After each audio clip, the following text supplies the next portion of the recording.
Hi everybody and welcome to Mad Scientists. If you can't tell, I am standing over the sink in the children's room at the library because what we are going to make today is going to be messy.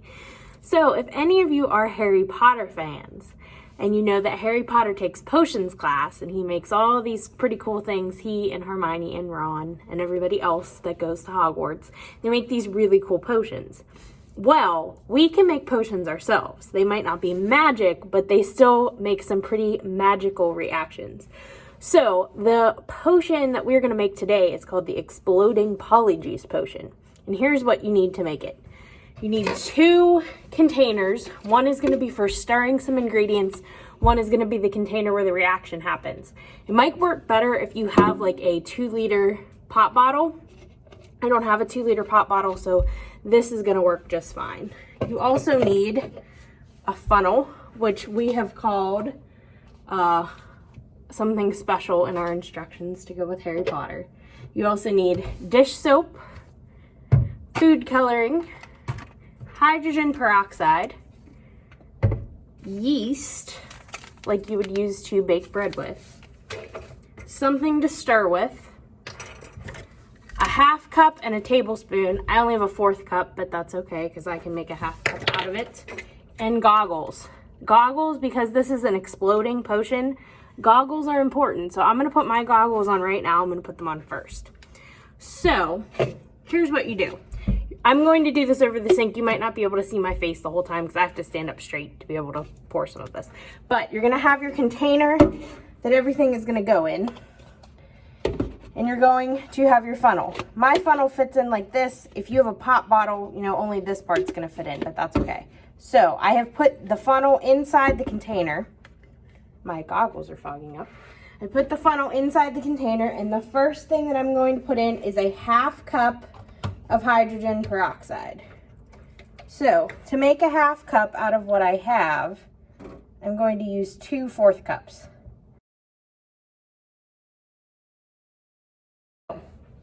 A half cup of hydrogen peroxide, 1 tablespoon of dish soap,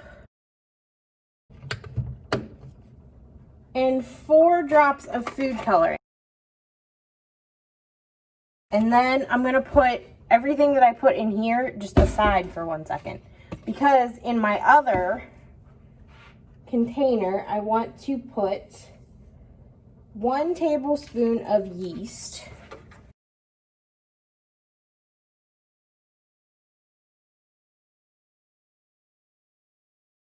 so I'm going to put that in my second mixing bowl, and then I need 3 tablespoons of water. So then I'm going to use my spoon and stir it all up. You want it to be the consistency of wet or of melted ice cream, it said.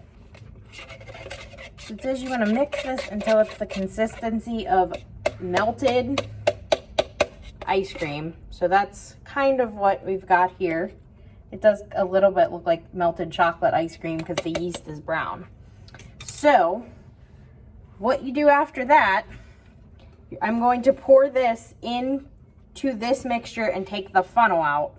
And then I am going to pick up the foam so that you can see what's happening in the sink.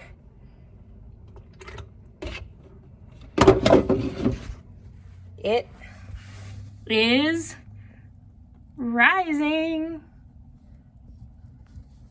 Rising, rising, rising. Now, the reason that some people use the pop bottle is because when you have a narrow neck on the pop bottle, if you've ever done the Coke and Mentos experiment where things explode, if you do that with the narrow neck, because everything rises, and then it gets to the smaller area, and that's what makes it shoot out the top. So that's what would really make it exploding if we did that with a different kind of bottle, but I didn't have a different kind of bottle, so this is what we've got to work with.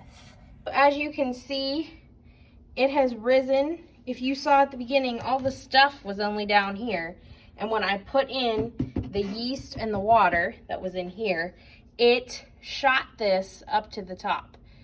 One other thing that you cannot feel, because